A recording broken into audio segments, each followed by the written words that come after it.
Donc bonjour à tous. Voilà, j'essaie de faire en sorte que les micros soient coupés euh, et que vous puissiez vous-même participer pour que ça soit bien audible pour tout le monde. D'abord, je suis désolé de l'heure du rendez-vous. Euh, Avec la naissance du troisième bébé, j'ai beaucoup de mal à trouver du temps. Le temps adéquat pour tous vous avoir. Mais voilà, en tout cas, j'ai l'habitude de faire cette réunion 2 fois par an. C'est une bonne habitude, je trouve, parce que euh, l'année que passent vos enfants respectifs, le rôle des parents est primordial. Ça, il me semble vous l'avoir dit à chacun à votre tour au moment de notre première entrevue. Mais je réitère que le moment le moment le plus important, je pense que les parents ont leur rôle à jouer. C'est pour ça que l'objectif, c'était vraiment de faire cette réunion euh, au début pour éviter d'avoir des malentendus à la fin. Donc, je vous demanderai aussi de participer au moment où vous le souhaiterez. Il n'y a aucun problème, je ne veux pas de cacophonie, mais voilà, globalement, n'hésitez pas à m'interrompre parce que je veux que ça soit un échange. Et puis, on sera, je pense, pas trop nombreux. Je pense qu'on sera un peu plus de 30. Donc, voilà, vraiment, l'objectif, c'est vraiment que ça soit quelque chose d'interactif. Donc, bon, d'abord, je suis très heureux de pouvoir accompagner vos enfants. Je pense que on est dans une période assez compliquée, pas évidente à gérer pour eux, pour vous et même pour moi. C'est vrai que il y a eu donc, je ne sais pas si tout le monde est au courant, mais il y a eu une nouvelle qui est tombée hier ou avant-hier, qu'ils arrêtaient les cours en présentiel. Euh, Jusqu'au 12 octobre. Mais bon, a priori, ça sera pour un peu plus longtemps que ça. Ce qui n'est pas un problème pour eux, puisqu'ils pourront continuer à regarder les cours normalement retransmis. Euh, mais ça va être peut-être psychologiquement, donc ça tombe très bien qu'on se voit, parce que psychologiquement, ça peut être difficile. Euh, Ça peut être difficile pour eux. On a eu l'expérience l'année dernière de certains étudiants qui, durant le confinement, ont eu beaucoup de mal. Et l'objectif, c'est d'éviter ces ennuis-là. Parce que euh, si aujourd'hui on peut envisager un premier semestre le plus calme possible, il faut prendre les dispositions. C'est pour ça que j'y réfléchis encore parce que c'est tout frais encore dans le choix de la faculté. Mais je pense que pour ma part, je maintiendrai euh, les écuries, donc c'est-à-dire une fois par semaine euh, en présentiel, avec toutes les recommandations possibles, parce que je sais l'importance du travail, enfin en tout cas de l'examen blanc, certes, mais de préparation. Et ça, j'y tiens dur comme fer, à moins qu'on ait des interdictions formelles. Mais si je n'ai pas d'interdiction formelle, je suis prêt en tout cas à... Et encore une fois, ce n'est pas un risque que je prends en maintenant ces écuries-là, mais j'estime que l'enjeu est trop important pour faire ces séances-là à distance. Donc, déjà, je pense que ma décision, en tout cas aujourd'hui, hein, on est le 26 septembre, ça sera de maintenir ces séances-là donc pour les primants, donc les passes le mercredi et pour les passes le jeudi. Les redoublants, donc le jeudi. Donc, ces séances-là sont maintenues en présentiel. En revanche, effectivement, les séances auxiliaires des jours suivants, je vais plutôt privilégier la visioconférence parce qu'ils n'iront plus en cours. Donc, beaucoup n'auront pas le temps de faire les allers-retours, d'une part. Et d'autre part, je pense qu'il ne faudra pas aussi multiplier les contacts. Et je pense que ça sera largement suffisant pour les non séances notées de pouvoir avoir ces séances-là. Donc ça, c'est la première chose. Hein. Voilà, je vous le dis vraiment en introduction parce que c'est tout frais et je pense que c'est important. Deuxièmement, donc, vraiment, aujourd'hui, je suis très content de cette promotion. Vraiment, je suis très, très, très heureux d'avoir en face de moi que des travailleurs. Chacun dans son style, bien évidemment, puisque si ce n'est pas le cas, alors c'est tristouné. Mais vraiment, je suis très heureux de voir tous l'investissement qu'ils donnent. Vous savez que cette année de première année demande pour eux un investissement physique, un investissement mental, un investissement dans la méthodologie. Et ça, je tenais aussi à vous le dire, et ça, il faut que vous soyez au courant. Toutes les séances dans lesquelles j'insiste pour leur présence est évidemment chaque fois que je fais quelque chose à l'écurie, donc toutes les séances que j'organise et que j'organiserai dans le futur sont pour moi importantes. C'est-à-dire que quand il y a une séance le lundi, quand il y a une séance mardi, et je vous montrerai tout à l'heure un exemple de planning pour que vous ayez aussi une idée du travail qu'ils ont, mais toutes sont importantes. Maintenant, je suis conscient des emplois du temps de chacun, de l'organisation de chacun, du caractère très individuel de chacun de vos enfants. Et je pense très sincèrement qu'il faut aussi souvent laisser l'amplitude aux étudiants de choisir les séances qu'ils veulent. Donc, je répète, le mercredi et jeudi, je suis intransigeant vis-à-vis de leur présence. En revanche, les autres jours, tout dépend de leur avancée. Donc moi, aujourd'hui, un étudiant qui vient pas le lundi à l'écurie pour X raisons et qui a 15 au moment au moment fatal, le mercredi ou le jeudi, pour moi, c'est largement suffisant et je ne demande pas de présence obligatoire. En revanche, effectivement, si un étudiant à 8, 9, 10, même 11 à une écurie et qui ne vient pas ni le lundi ni le mardi et qu'il pense que ça peut se résoudre tout seul, ça m'embête un peu.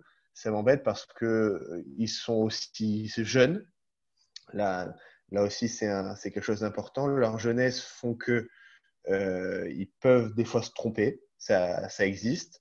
Et pour moi, c'est important d'avoir ce rôle-là.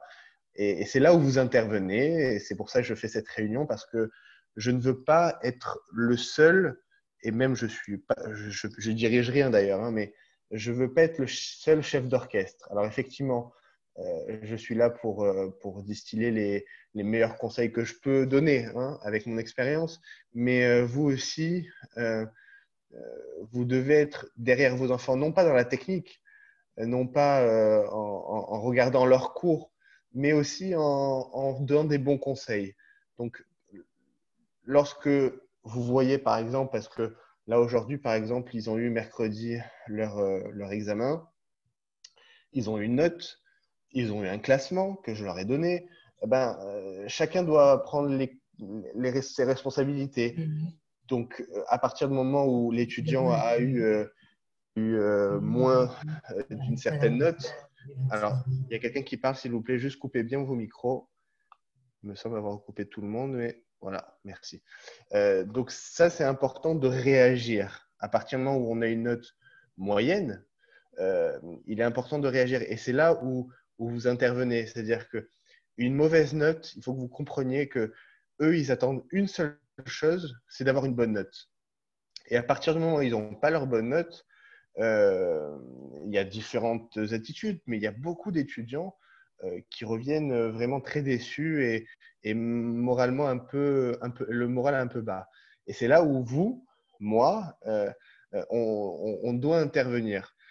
Et ça, vraiment, j'insiste aussi. J'ai beaucoup de parents qui m'appellent, ça me fait plaisir et c'est important. Mais vraiment, n'hésitez pas, à partir du moment où vous sentez votre enfant qui vacille un peu mentalement pour X raisons, et malheureusement, moi, je n'ai pas encore la machine pour rentrer dans la tête de ces étudiants, n'hésitez pas à m'appeler. N'hésitez pas à me dire que vous sentez qu'il y a un petit quelque chose. Jamais dans leur dos, hein, ce n'est pas le but. Moi, je ne suis pas là pour qu'on ait une discussion en sous-marin, mais vraiment, c'est important, je pense, de tenir un discours commun, qui n'ait pas d'ambiguïté entre vous et moi, et que vous disiez une chose et je dis une autre chose, et vraiment pour le bien-être de votre enfant, je pense qu'il faut avoir un discours vraiment commun. Donc, vraiment, j'insiste sur ce premier point, c'est que les notes qu'ils peuvent avoir, euh, le plus souvent, ben, si on travaille minimum, il n'y a pas de raison d'avoir moins que la moyenne, bien évidemment. Et si on n'a pas la moyenne, ça veut dire qu'il y a un problème de travail. Et je le répète, je veux que vous soyez tous clairs sur ça. En première année de médecine, en tout cas pour ces études-là, j'estime, avec le travail qu'on a fait depuis le début du confinement, donc ça fait depuis le mois de mars, hein, finalement, qu'on travaille ensemble, de ne pas avoir 10 à une écurie comme on a eu mercredi, ce n'est pas une question de méthodologie, ce n'est pas une question d'organisation de son travail, c'est juste une question de manque de travail. Ça, je suis très clair là-dessus. Alors, entre l'étudiant qui a 10 et l'étudiant qui a 15, bon, il peut y avoir une différence de méthodologie, ça c'est sûr. Mais il y a des objectifs qu'il faut tenir. Je leur donne à chaque écurie un objectif qu'ils doivent tenir. Mais c'est vrai que je vais vous montrer un emploi du temps directement, mais je vais vous montrer ça de suite. Alors, je ne sais pas, vous voyez tous mon écran ou pas? Oui. Hein. Quand ici, par exemple, alors voilà, ça juste, bon, je ne sais pas si tout le monde est au courant, je ne sais pas si vous avez tous des relations avec vos enfants, vous parlez, mais en tout cas, ce qui est sûr, c'est que toutes les semaines, je leur distribue un planning comme ceci. Alors ça, c'était le planning, c'est le planning de cette semaine. Voilà. C'est un exemple, hein, bien évidemment, mais c'est aussi le but aussi de discuter ensemble. Alors, ici, alors ici, c'est un programme de primant, alors de doublant. Alors, je vais juste mettre un programme de primant. Ça va être un peu plus simple, selon moi.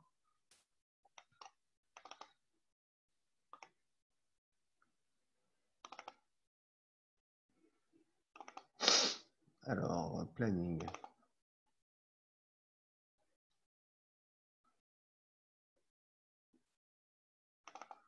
Voilà, la semaine 2 de passe. Vous voyez mon écran, c'est bon? Est-ce que Oui, vous c'est voyez? bon. Oui, c'est bon, voilà. Donc, ça, c'est le planning des passes, ok, donc des primants. Donc, effectivement, sur ce planning-là, qu'est-ce que vous voyez? On voit que le matin, ils doivent aller en cours. Alors, ça aussi, je suis là pour répondre à vos questions, mais aujourd'hui, il n'y a plus besoin d'aller en cours, mais il y a aussi, ils vont assister à des cours. C'est-à-dire, même si c'est en visioconférence, il y a la question le fait d'assister ou pas au cours. Alors, ça aussi, vous vous posez souvent des questions. Euh, je n'ai pas d'avis tranché sur la question est-ce qu'il faut aller en cours, est-ce qu'il faut assister au cours ou pas. Euh, En revanche, alors, vous ne voyez pas le planning. Alors, attendez.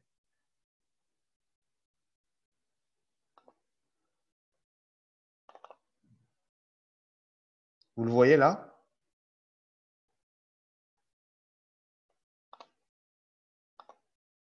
Ah, parfait. Parfait, parfait. Merci. Donc, effectivement, donc, ce que je disais, c'est que je n'ai pas d'avis clair sur la trempe parce que tout dépend de chacun, en fait. Il y a des étudiants, pour tout vous dire, bon, moi, ça fait 13 ans que je fais ça, donc je sais très bien qu'il y a des étudiants qui vont jamais en cours. Moi, j'ai un étudiant, là, un garçon qui leur donne souvent cours, Daniel. C'est un exemple hein, parmi d'autres, mais lui, c'est un garçon qui n'est à jamais en cours. Et encore, à l'époque, c'était l'année dernière, ce n'est pas des cours retransmis en visioconférence. Donc, il n'allait jamais en cours. Il prenait les cours que je lui donnais moi. puisque je leur donne tous les jours le cours du jour. Et c'est un garçon qui a fini 25e ou 24e. Et j'ai une autre fille, pareil, qui a fini aussi bien et qui allait, elle, sans exception, à tous les cours. Donc moi, je ne suis pas là pour leur dire vous allez en cours, vous n'allez pas. Chacun en fonction de son caractère. Il y en a qui veulent entendre ce cours-là parce que dans leurs oreilles, ça leur parle bien et qu'ils ont besoin de ça pour après l'après-midi travailler. Et il y en a chez qui ils pensent, ils trouvent, ils sentent que c'est une perte de temps. Mais encore une fois, ça aussi, ça fait partie du travail que l'on fait de manière individuelle. Moi aussi, je suis là pour les conseiller. Donc, en fonction de chacun, je pourrais dire, est-ce que c'est pour toi c'est intéressant ou pas d'aller en cours? C'est pour ça que voilà, encore une fois, c'est débile de dire il faut aller ou il faut pas aller. Ça n'a pas de sens. C'est en fonction de chacun. En tout cas, voilà, moi, je conseille vraiment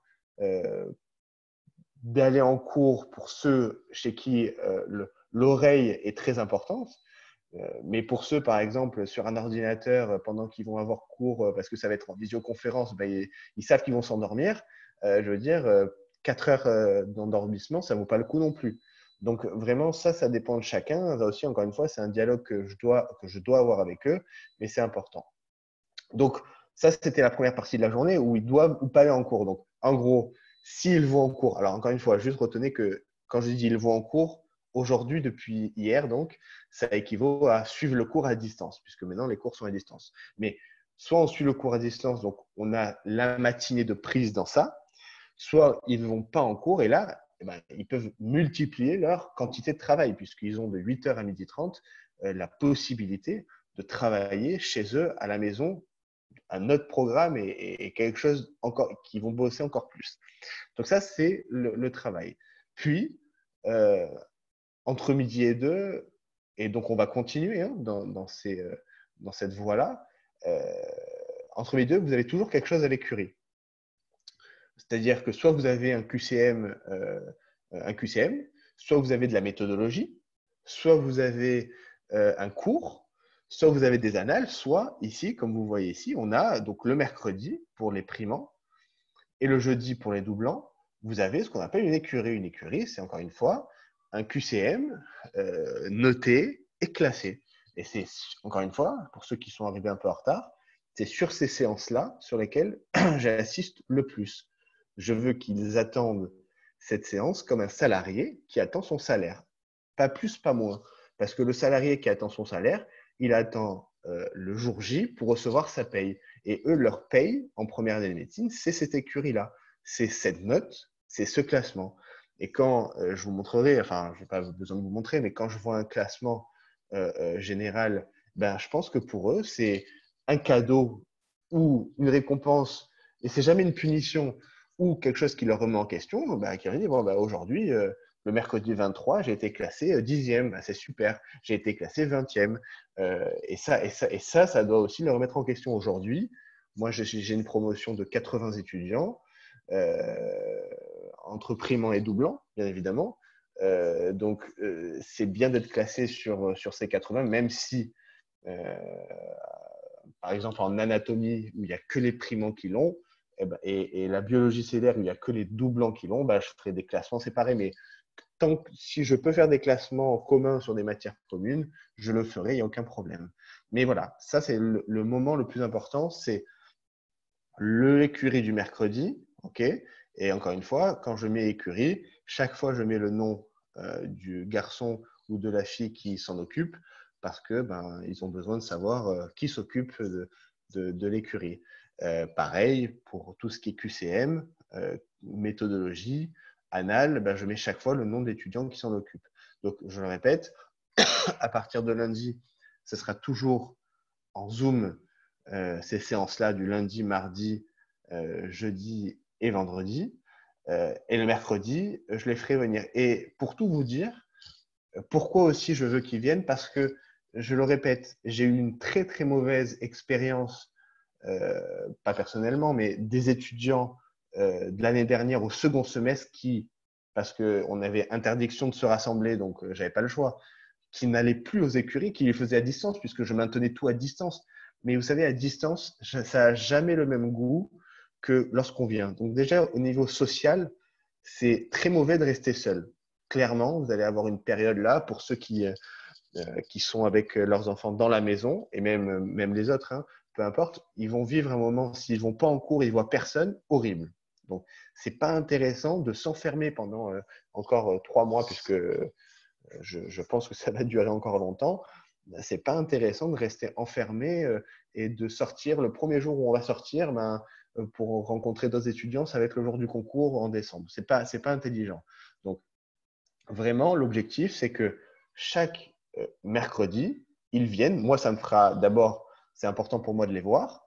Et deuxièmement, pour eux, c'est important de renouer contact avec les autres, de se remettre en condition. Et ça n'a pas de prix.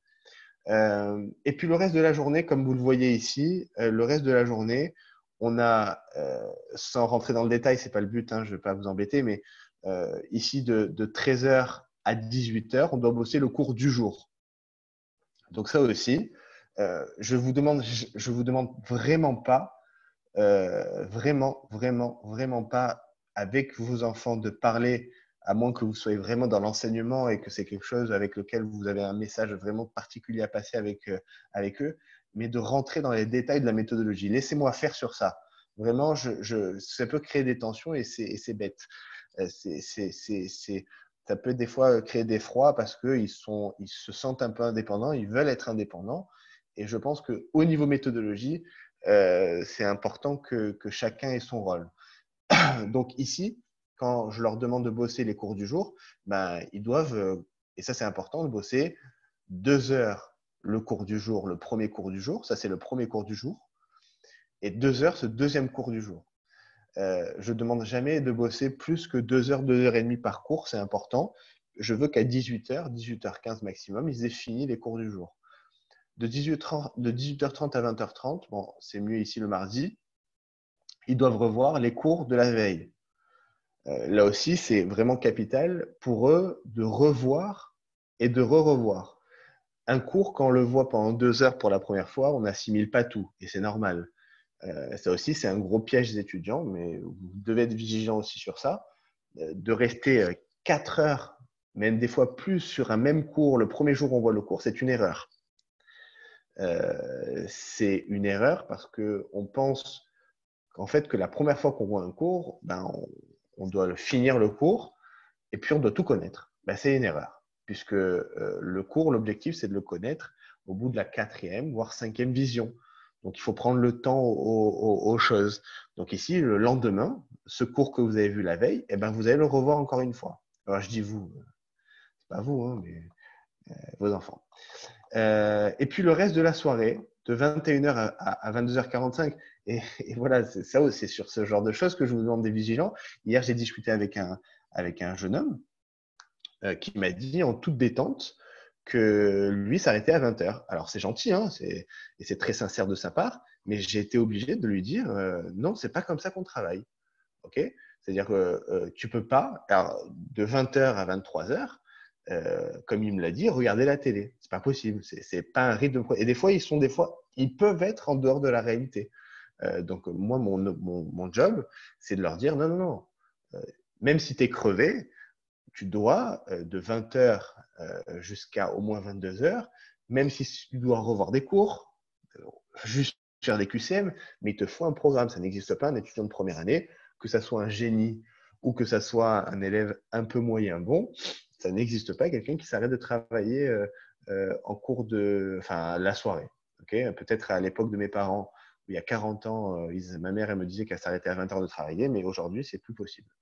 Donc ça, c'est important. Et dernière chose, tous les soirs, ils doivent faire des QCM. Donc comme vous le savez, ou pas, mais tous les soirs, enfin tous les jours en tout cas, je leur envoie les QCM sur le cours du jour. Donc eux, ça leur permet vraiment de voir quelle est la difficulté et les questions qu'on peut avoir sur le cours.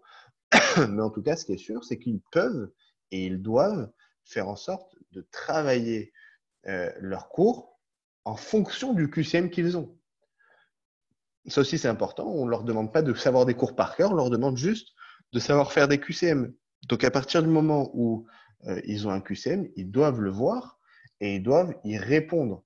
Okay, donc, moi, je leur demande jamais d'être des génies en chimie organique, ni être des génies en anatomie. Je leur demande de savoir répondre à des questions. Et pour ça, ben, je vous le dis, je vous assure qu'il ne faut pas être un expert en la matière. Il faut savoir faire des QCM et des tonnes de QCM. Donc, il y a au moins 20 minutes par jour où il doit faire des QCM.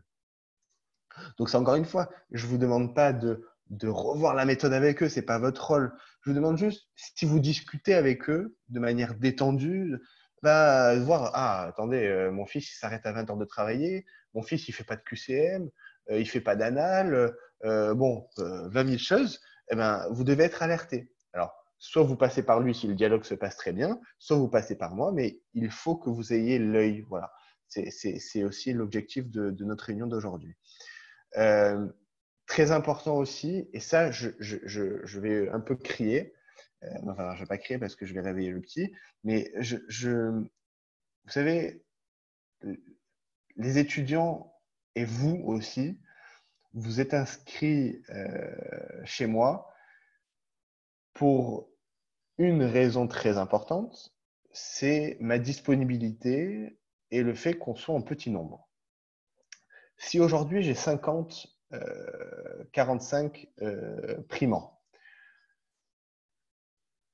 et que je peux m'occuper, et 30 doublants, que je peux m'occuper d'eux individuellement, c'est pas pour, lorsque je leur informe qu'il y a des rendez-vous individuels, j'en ai eu peut-être 15 des étudiants qui ont pris rendez-vous avec moi.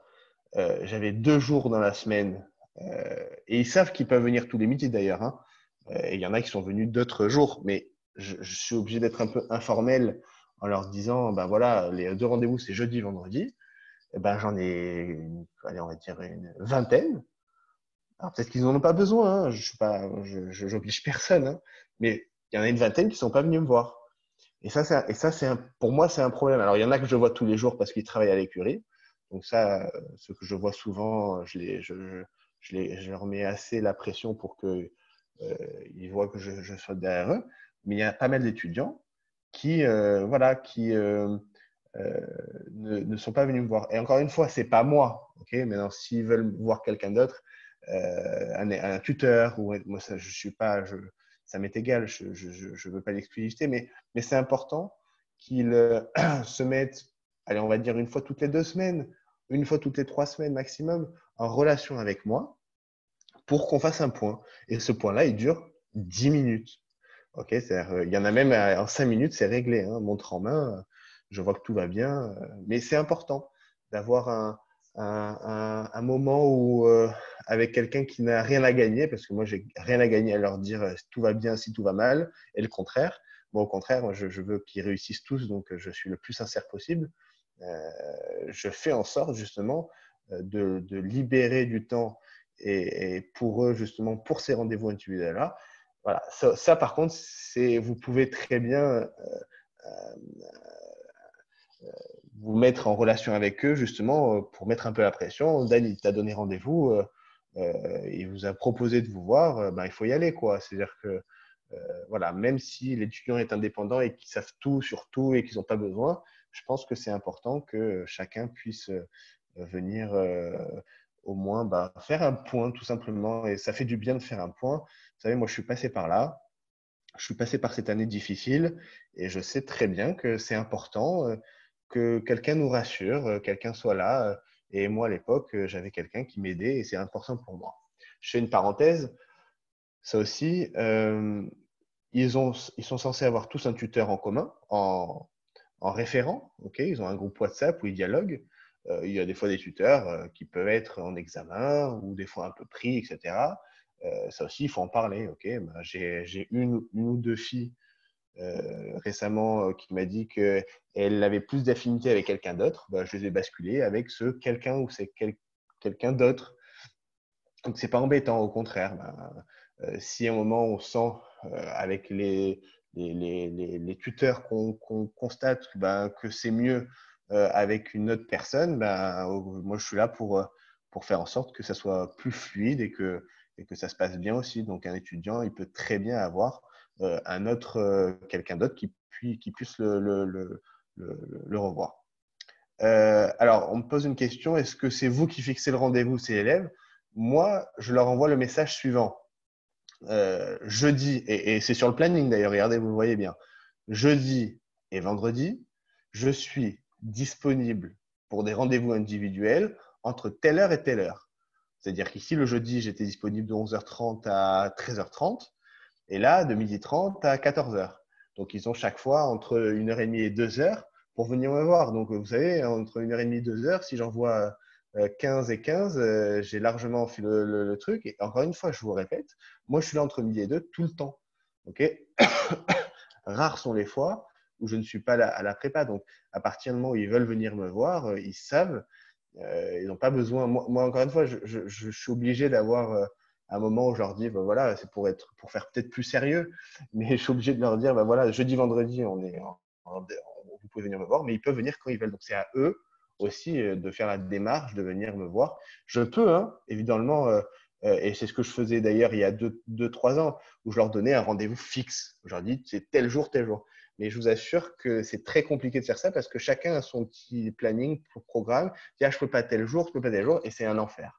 Donc, je préfère que eux, qui sont des grandes filles et des grands garçons, me disent, voilà, Dan, on peut se voir tel jour, telle heure, ça m'arrange, et c'est très bien. Ils savent que je suis entre midi et deux, et ça peut être très bien. Alors, maintenant qu'il y a le pseudo-confinement de la faculté, bon, voilà, il y aura peut-être un autre moment pour se voir, ils vont peut-être se déplacer un peu plus difficilement, mais bon, voilà, en tous les cas, moi, j'y serai sans aucun problème. Enfin, pour finir sur le planning, si vous voyez le week-end, là aussi, c'est important pour moi que vous compreniez bien. Moi, je pense que le week-end, il a deux objectifs. D'abord, de réviser le cours de la semaine. Tous les cours de la semaine doivent être révisés durant le week-end. Alors, ce n'est pas une partie de détente, mais je veux dire, c'est moins prenant que si vous devez réviser des nouveaux cours. C'est des cours que vous êtes censés, si vous avez bien suivi tout ce que j'ai présenté depuis le début, finalement, c'est des cours qu'ils sont censés avoir vus pour la troisième fois, une fois le jour même, une fois le lendemain, plus une fois le week-end. Donc, ce cours-là, ça devrait aller beaucoup plus rapidement. Donc, ils doivent voir tous les cours de la semaine, tous les QCM quotidiens de la semaine aussi. C'est important qu'ils doivent revoir tous les QCM quotidiens de la semaine. Et là aussi, hein, il y a des étudiants. Alors, ça aussi, très important, les pauses. Okay, et ça démarre le week-end. J'ai jamais vu quelqu'un qui fait une pause un jeudi soir. Alors, les pauses, pour moi, c'est soit le samedi soir, soit le vendredi soir. Okay, c'est en fonction de chacun. Il faut une soirée où ils sont en total repos. Ça, c'est obligatoire. Il y en a même qui prennent un jour de repos. C'est compliqué, tout ce que vous voulez, ok, mais il faut un moment de repos. Même, je vous le dis, il faut faire du sport, ok, tous les semaines, il faut, même d'autant plus que s'ils ne vont pas à la fac, il faut qu'ils bougent. Donc, 1 heure de sport, c'est obligatoire. Hein. Je veux dire, même si on n'est pas sportif, et Dieu sait que j'en ai beaucoup des sportifs cette année à la prépa, il faut qu'ils fassent du sport. C'est capital d'avoir son heure de sport, déjà pour s'oxygéner. Et deuxièmement, ben, il faut sortir de son contexte. Et deuxièmement, encore une fois, je répète, une soirée où on est tranquille. Quand je dis une soirée, ça commence à 8h, allez, 7h, et ça finit, ben voilà, on se couche à 22-23h. On prend sa soirée. Alors bon, c'est pas l'idée d'aller au cinéma, mais voilà, il faut vraiment sortir, se détendre. Et donc, je finis sur le week-end. Le week-end aussi, il y a l'objectif du week-end, c'est de préparer l'écurie de la semaine d'après. Vous savez que moi, donc tous les week-ends, je leur envoie le planning, ce planning-là que vous voyez, le week-end. Ils le reçoivent et ils savent exactement qu'est-ce qu'il y a la semaine d'après. L'écurie a du mercredi, ils savent le QCM qu'il y a ici, etc., etc. Donc, ils ont tout et ils doivent, par exemple, la semaine prochaine rebosser la chimie. Et la semaine prochaine, il y a aussi, je rajoute les maths. Donc, ils ont ce week-end à préparer ces deux matières-là. Ben, ça va leur permettre, encore une fois, de préparer aussi le concours. Parce que quand on révise toute l'écurie et quand on fait tous les QCM que je remets sur le site et toutes les annales, eh ben, au final, ils ont un sacré niveau lorsqu'ils arrivent le mercredi. Donc, c'est l'objectif du week-end, réviser le cours de la semaine, tous les QCM de la semaine que je leur ai envoyés, plus préparation de l'écurie. Et donc ça, ils jonglent entre le samedi, dimanche, ils font ce qu'ils veulent. Ok, je n'imposerai là-dessus, mais voilà, ça c'est important. Ça, c'était concernant le planning. Juste que vous sachiez aussi, je leur ai envoyé dès le début de l'année, je vais vous le montrer de suite d'ailleurs, je leur ai envoyé un planning de toutes les écuries. Donc là aussi, je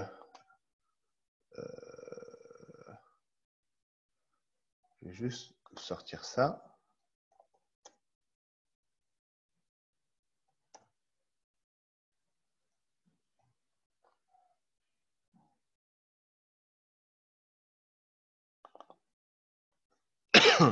Alors, voilà. Donc là, c'est le planning. Dans ce planning que je leur ai envoyé, ils ont chaque semaine, même si encore une fois, je le modifie. Hein. Alors, juste que vous compreniez bien aussi dans quel état d'esprit je suis. La première semaine, là, ici, c'est cette semaine, il n'y avait pas censé d'avoir une écurie. Vu que je les ai sentis tous motivés et tous très très bouillants, j'ai décidé de rajouter une écurie. C'est-à-dire qu'ici, la première écurie, donc notée et classée, aurait dû commencer la semaine prochaine, le 30. J'ai un peu changé mon fusil d'épaule et j'ai un peu modifié. Et j'ai dit, bon, ben, je vais leur faire quand même une écurie cette semaine d'entraînement. Donc, ça a été une écurie en avance pour eux, mais c'est du travail en plus et c'est bien. D'autre part, jeudi, à la place de cette écurie, je leur ai rajouté une séance de méthodologie. Et là aussi, j'ai été très, très surpris du nombre d'absents pour cette séance de méthodologie. Alors, cette séance de méthodologie qui a été faite jeudi, jeudi midi, à 12h30, c'est une séance il y avait peut-être 20 étudiants, hein, donc il y avait une bonne classe. Mais c'est dommage. Il y avait pas mal d'étudiants qui auraient dû venir. Ils ont discuté 35 minutes, 40 minutes sur tout ce qui était méthodologie. Ils ont pu discuter librement avec la tutrice qui était Shelly jeudi. Mais c'est intéressant. Alors, évidemment, je leur ai fait cette séance-là à la fin du stage de pré-rentrée. À la fin du stage de pré-rentrée, ils ont eu une séance dans ce sens-là. Alors peut-être c'était tellement bien fait qu'ils n'ont pas besoin, mais je pense que j'ai discuté avec un garçon, je lui dis alors ça t'a servi? Il me dit franchement oui, ça fait toujours du bien d'entendre des nouvelles méthodologies et c'est toujours bien. Donc j'entends ce que cet étudiant m'a dit et je pense que c'est un peu dans l'esprit. Voilà. Mais tout ça pour vous dire qu'effectivement, ils vont avoir chaque semaine, donc là c'est la semaine numéro 2, ils ont un QCM là, un autre QCM là, une écurie là, donc une annale dirigée là, etc. Donc ils ont un programme déjà tout fait que moi je modifie, je rajoute un peu, en fonction de l'état d'esprit que je vois dans l'écurie, encore une fois, hein, je n'ai fait que l'écurie cette semaine en avance que parce que j'ai vu, et c'est ce que c'était mon premier mot de la réunion d'aujourd'hui, que j'ai vu une promotion vraiment pas motivée, parce que motivée, c'est classique, mais vraiment très investie. Investie et avec des dents qui rayent un peu le parquet. Donc ça, c'est pour moi important de voir. Donc ils ont ce programme-là. Chaque semaine, ils ont une écurie, ils savent ce qu'ils ont, un cours d'anatomie, un cours d'enzymologie, etc., etc. Et ici, le concours blanc qui sera défini sera fin novembre. Et après, ils arrivent en révision. Donc, en révision, nous aussi, on aura notre rôle. On continuera les QCM et les écuries, mais ils auront plus de cours obligatoires. Donc, ça fait partie donc, des 9 semaines qui les attendent. Je vais essayer de répondre à quelques questions pendant 5-10 minutes si vous avez besoin. Voilà, vraiment sans qu'il y ait de cacophonie, mais vous pouvez me poser des questions même à l'oral, il n'y a pas de souci. Hein.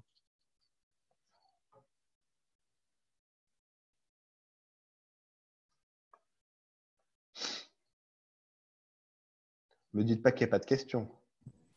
Oui, moi Oui. j'aurais voulu savoir pour les modules d'anglais et d'économie, comment ça se passe en fait? Alors, très bonne question.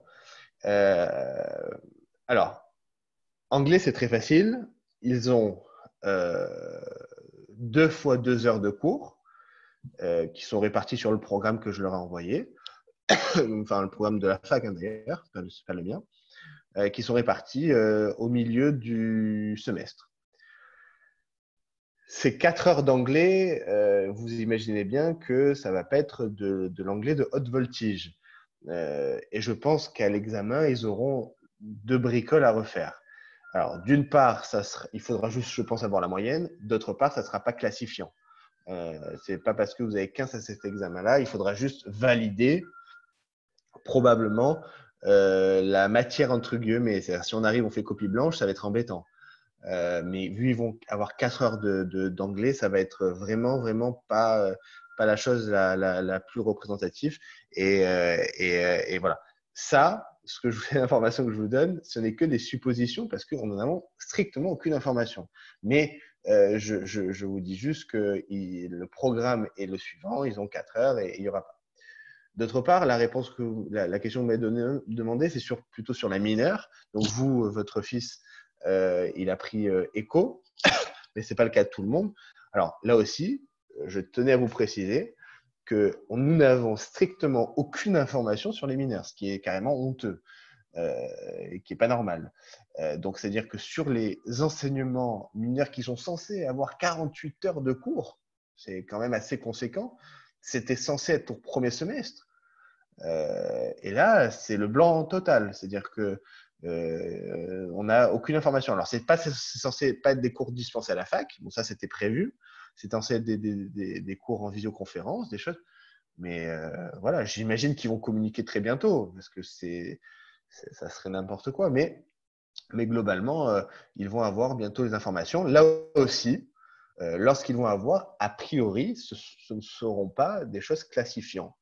Il faudra avoir, à mon avis, la moyenne pour valider, ok, mais d'avoir 15 ou d'avoir 12, en tout cas les informations qu'on a aujourd'hui, ça ne sera pas vraiment, il n'y aura pas un enjeu considérable. Il faudra valider la matière pour pouvoir après, évidemment, valider son année. Voilà. Je précise sur ça parce qu'il y a pas mal de questions qui reviennent souvent sur ça. Ne pensez pas une seule seconde que cette année n'est plus un concours, c'est un concours déguisé. Il faudra avoir des objectifs d'avoir au moins 15 de moyenne. Là, il faut être très clair là-dessus. Hein. De penser que tout le monde va être médecin, malheureusement, c'est faux. Maintenant, il faudra avoir une moyenne seuil. Et d'ailleurs, ils l'ont dit à la réunion, puisque le premier jour de la rentrée, ils ont eu une réunion, ils n'ont pas encore défini le numerus clausus, enfin, c'est un peu plus le numerus clausus, c'est le numerus apertus, ils ne l'ont pas encore défini, ils devraient le définir très rapidement. Mais en tout cas, ce qui est sûr, c'est que les places seront limitées. Ça sera aussi proportionnel que les années d'avant, hein. Il n'y aura pas moins de chances ou plus de chances, puisque les doublants et les primants sont classés de manière différente. Ça aussi, c'est important. Donc, les primants n'ont pas un désavantage vis-à-vis des doublants et vice-versa, les doublants n'ont pas un avantage vis-à-vis des primants. Chacun va être classé. Il y a 1700 primants et à peu près 900 doublants. Donc, sur les 1700, il y aura au minimum en médecine 300 places ou 280 places, j'imagine. En dentaire, il y en aura un peu moins que 60, je pense. Donc, au niveau de la proportion, ça restera globalement la même. Donc, ça, c'était juste, j'élargissais un peu la question, mais tout ça pour vous dire que l'exigence sera exactement la même. Alors, des autres questions, je vais voir les conversations. Alors, est-ce qu'ils pourront travailler à l'écurie? Alors, oui, encore une fois, vous savez, moi, je suis très à l'écoute et au courant de l'actualité. Je sais que la situation est tendancieuse et est un peu grave. Maintenant, ce qui est dans le cas qui est le mien, pour le moment, je ne veux en aucun cas déstabiliser mes étudiants. Donc oui, ils pourront venir travailler à l'écurie, mais dans des conditions drastiques, un peu plus drastiques, qui est depuis le début de l'année. C'est-à-dire depuis le début de l'année, pour le bonhomme qui est en train de travailler et qui a son masque un peu sur le côté, je laissais passer la chose. Là, malheureusement, je suis obligé, et ce qu'il faut, je vais être un peu plus strict, où le masque il sera obligatoire. C'est pas agréable, je le conçois, mais je veux que tout le monde travaille en sécurité. Je ne vends pas ma salle, j'en ai rien à faire, pour tout vous dire. Je ne suis pas là pour qu'ils viennent travailler chez moi. Je dispose de mes salles. Euh, il y a des étudiants, des internes, des externes qui viennent travailler. Il n'y a pas que des premières années. J'ai beaucoup d'étudiants qui viennent travailler. Donc, voilà. Celui qui veut travailler est vraiment le bienvenu et ça sera maintenu. Mais voilà, vraiment dans des conditions un peu plus drastiques et dans les conditions actuelles que vous connaissez. Est-ce qu'il y a d'autres questions? Alors, bien évidemment, vous pouvez me poser des questions après. Vous pouvez m'appeler. Vous avez tous mon numéro de téléphone. Vous pouvez m'appeler comme vous voulez, il n'y a aucun problème. Est-ce que vous avez d'autres questions pour que tout le monde puisse partager? En fait, bonsoir tout le monde. En fait, moi, j'ai Bonsoir. posé la question pourquoi ils pouvaient venir à l'écurie. Parce que vous avez dit que de travailler tout seul à la maison, c'est pas du tout évident. Donc, en fait, à l'écurie, ils se sentent un peu plus soutenus quand il y a quelques étudiants qui travaillent avec eux à côté, en fait. C'est pour ça. Je suis absolument d'accord. Si vous allez complètement dans le sens de tout à l'heure, je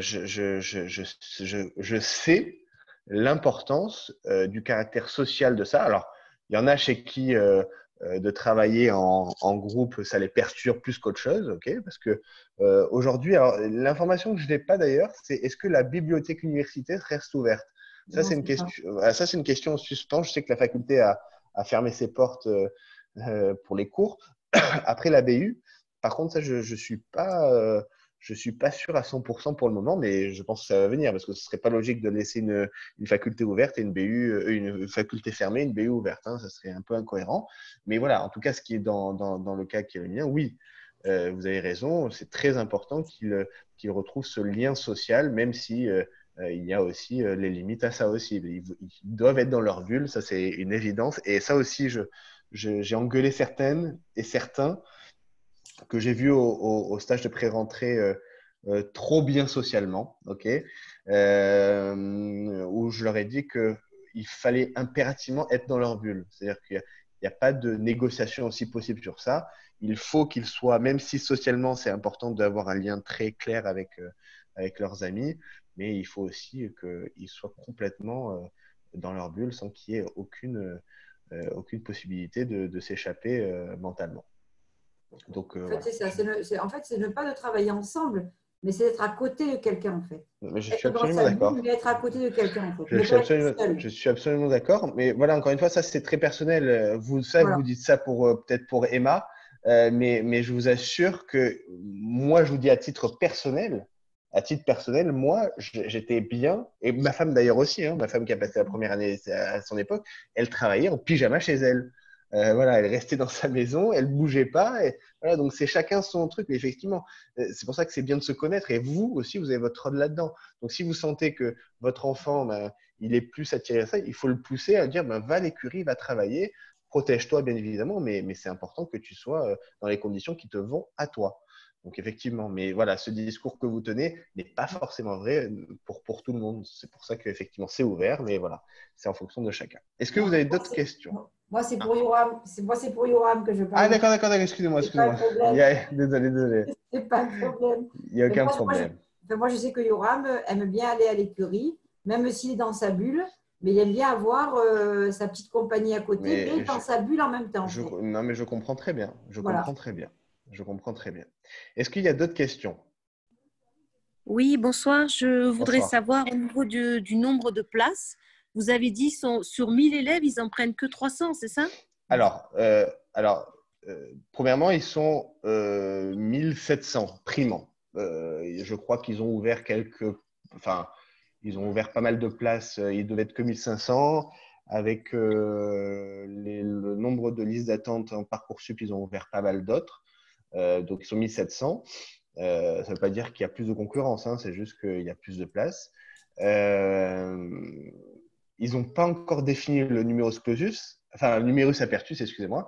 Et ils l'ont pas encore défini et ils l'ont dit le premier jour de la rentrée pour vous dire l'état d'organisation de la faculté. Mais moi, j'estime qu'il y aura entre 280 et 300 places en médecine, hein, attention, en médecine. Ce qui veut dire qu'en pharmacie, il y en aura peut-être voilà, la moitié. on va dire peut-être 100, un peu moins de 100. En kiné également, puisque c'est à peu près le même nombre. Et en dentaire, je pense qu'il y aura une cinquantaine de places, puisque les restes des places seront utilisés par ceux qui ont pris la voie, la LAS, avec la mineure santé. Donc voilà, c'est des estimations que je vous donne. Je n'ai malheureusement pas, nous n'avons malheureusement pas le chiffre exact qui sortira. Hein. Il va bien sortir un jour, mais voilà, c'est dans cette densité-là. Alors là aussi, hein, les doublants, ça sera la même chose. Hein. Les doublants, ils auront des places à eux, attitrées classiquement. Donc, excusez-moi, juste pour confirmer, donc les doublants ne sont pas dans les 1700. Il y a les Exactement. 1700, c'est des primants, et les doublants ont leur propre place, c'est ça? Exactement. Les 1700 primants, donc quand je dis primants, c'est passes, ok, les ils sont restés en passe. Et les doublants, ils ont estimé qu'ils étaient 900, me semble-t-il. 900, où eux, ils ont leur classement vraiment à part. Donc, combien il y a de places réparties entre eux, je ne peux pas vous dire, mais c'est sûr qu'ils ont le classement vraiment à part. Ça, ils ont d'ailleurs pas le même programme exactement. Les grosses parties, oui, mais il y a quelques petits changements pour justifier leur réforme. Parce que s'ils ne font pas de changement, la réforme n'a pas de sens. Et cette année, ils ne peuvent plus redoubler, c'est ça? Alors oui, c'est la nouveauté, si vous voulez, de l'année de passe cette année, c'est qu'effectivement, ils ne pourront pas redoubler. Alors, une information très importante. Alors, écoutez, ouvrez grand vos oreilles. Alors, c'est une information qui est, pour moi, aujourd'hui capitale, sur lequel je n'ai pas encore de réponse parce que les étudiants à qui j'ai confié la mission n'ont pas ramené une réponse claire. Mais chaque année, un étudiant, s'il a envie de se désinscrire, pour X raisons, hein, attention, il y a X raisons, pouvait, jusqu'à une certaine date limite de mi-octobre, pouvait se désinscrire complètement. Ça veut dire quoi? Ça veut dire qu'un étudiant pouvait commencer l'année. Et en gros, hein, quand je dis X raisons, la plupart du temps, c'est que s'ils voient, pour parler crûment, qu'ils ne sont pas bons, eh ben, ils se désinscrivent, ils ne passent pas le concours en décembre, et donc, ils font une année à blanc. C'est-à-dire qu'ils reviennent l'année d'après comme s'ils n'avaient pas fait d'année. Alors, ça a toujours été. C'est-à-dire que j'ai pas beaucoup d'étudiants parce que je conseille vraiment pas de faire ça. Mais il y a pas mal d'étudiants qui l'ont fait. C'est pas toujours gagnant, mais ça peut être un raisonnement intelligent.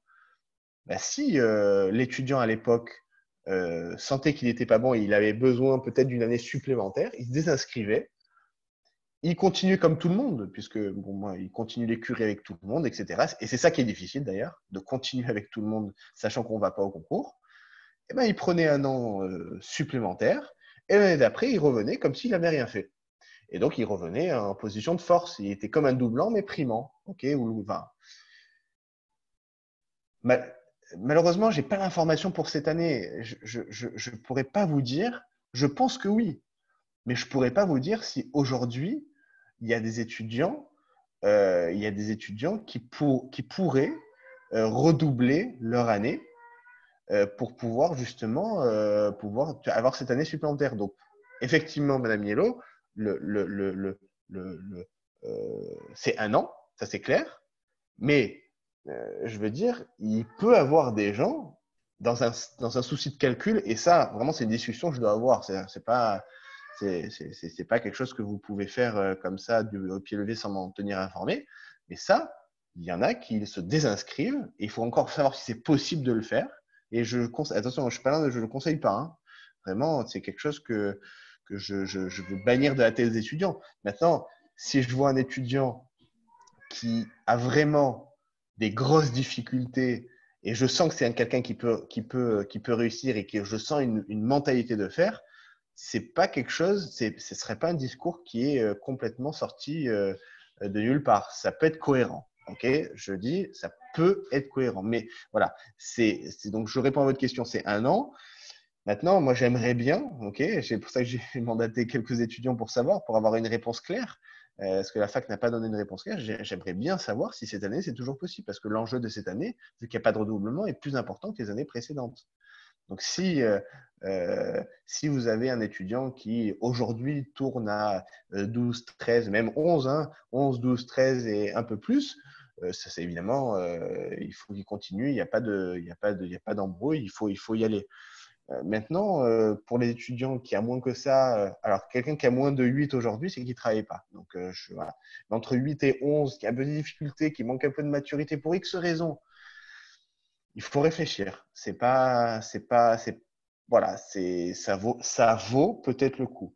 Mais effectivement, je vous le dis à vous en tant que parent, je tiens pas du tout ce discours-là avec eux. Je suis pas du tout dans l'idée pour eux d'un redoublement. Enfin, en tout cas, d'une année zéro, parce que c'est une année très difficile quand on n'a pas d'examen à la fin.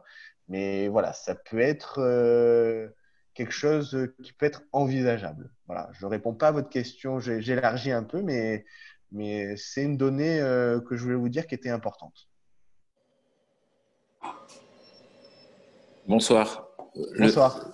L'estimation du numérus apertus que vous avez donné, là, 280, 300, c'est uniquement pour les primants ou il y a les places pour les doublants avec? Non, les primants. Les primants seulement. Les primants. Ok, merci. Avec plaisir. Bon, écoutez, est-ce qu'il y a d'autres questions Est-ce que vous pensez, avec la crise du Covid, que l'examen du concours, là, il va être un peu allégé, moins difficile ou... Alors, moins difficile, c'est sûr que non. Allégé, c'est ce qu'ils ont fait l'année dernière. Okay, donc, je n'exclus pas. L'année dernière, au lieu d'avoir 20 questions, ils n'en avaient que 12 par matière. Mais ils auront autant de cours. Ils auront, voilà, les révisions seront les mêmes et il se tiendra, à moins de catastrophe nucléaire, mais c'est un examen qui se tiendra. Et ça, il ne faut pas rêver aussi. Beaucoup de gens prophétisaient l'année dernière qu'il ne s'est pas passé. Il s'est passé en un jour, mais il s'est passé. Donc peut-être que là, aujourd'hui, je crois qu'il se passe en 4 jours, je crois, cette année, en 5 jours. 4-5 jours, voilà, c'est possible qu'ils réduisent, mais dans tous les cas, voilà, ça va dépendre de la situation, mais ça sera en aucun cas ça sera aussi difficile avec moins ou plus de questions. Ok.